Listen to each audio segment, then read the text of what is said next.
been into sales.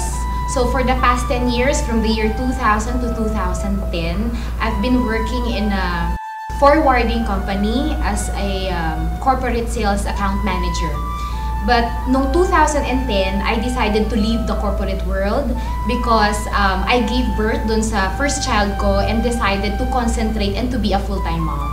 Actually, it was really a tough decision for me, knowing that mas malaki yung ini-income ko sa corporate world before compared sa husband ko. Pero I decided to be a full-time mom and full-time in V-Mobile because of one reason lang talaga. To be hands-on sa baby ko. Kasi kung ipapaalaga ko siya sa yaya o sa ibang tao, I think hindi mamamatch talaga yung pag-aalaga ng isang ina sa anak niya. Siguro lahat ng work o lahat ng business hindi naman magsa-start na madali. Okay? Walang nag-start ng madali and then all throughout madali. So, syempre talagang mahirap siya at the same time. Kasi being a full-time mom, a wife, and also having a business at the same time, it's not an easy task na pagsabay-sabayan siya. You really have to budget your time every day. Like, pwede mo muna kasi asikusuhin si baby during daytime bago mo siya gawin yung business. Kumbaga, hindi talaga siya madali, pero sa lahat ng mahirap, ito na yung pinakamadali. Lagi tumatatak sa isip ko, sa business na ganito, ang pinakamadaling gawin talaga, mag-quit. Pero at the same time, kung mag-quit ka, pinakawala mo lahat yung pangarap mo. Kasi lahat naman tayo nangangarap magkaroon ng time and financial freedom. Pero siguro isang pinaka-the best na quote o pinaka-the best na nagbigay sa akin ng inspiration to move on is yung quote na binigay ng husband ko sa akin. Sabi niya is, why you always give up every time there is a rejection? But look at Jesus. He never gives up on us every time na lagi natin siyang nire-reject. Hindi ko talaga makakalimutan. Somebody told me na, you joined lang naman networking kasi it's all about pera-pera lang.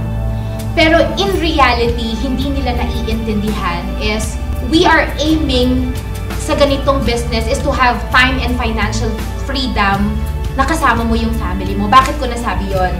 Ang kapalit nun is, sinabi ko sa sarili ko, aanhin ko yung title na manager o malaking sweldo in a corporate job kung hindi ko naman maaalagaan ng anak ko. Ang gusto ko lang i-point is, lalo na sa mga mommies out there na naglulong to be a full-time mom, maalagaan ang anak nila, may chance talaga malaki. It's just that, ang ma-advise ko lang, kailangan nyo lang you have faith and courage to do that. No matter what yung mga tao, kung ganong panira ang sinasabi about V-Mobile, about sa pagkatao mo, minsan downgrading na talaga. Pero ang key lang dito, isipin mo, pag tumigil ka, lalo mo lang pinatunayan sa kanila na sila ang tama at ikaw ang mali.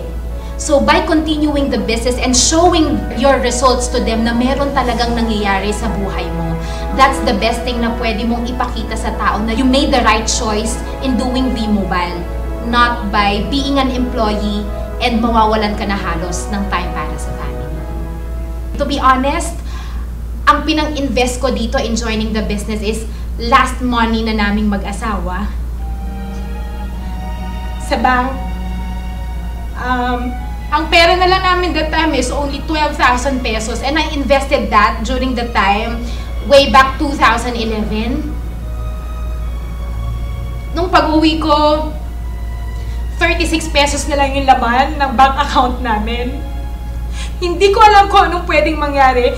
One thing lang ang objective ko, to take care of my child and earn at the same time. Hindi ko na nilong na lumaki pa yung sweldo. Hindi ko kailangan ng manager na title. In reality, V-Mobile taught me that more than the manager na title, mas maganda palang tawagin ka as a mentor ng libo-libo mong mentors on the way.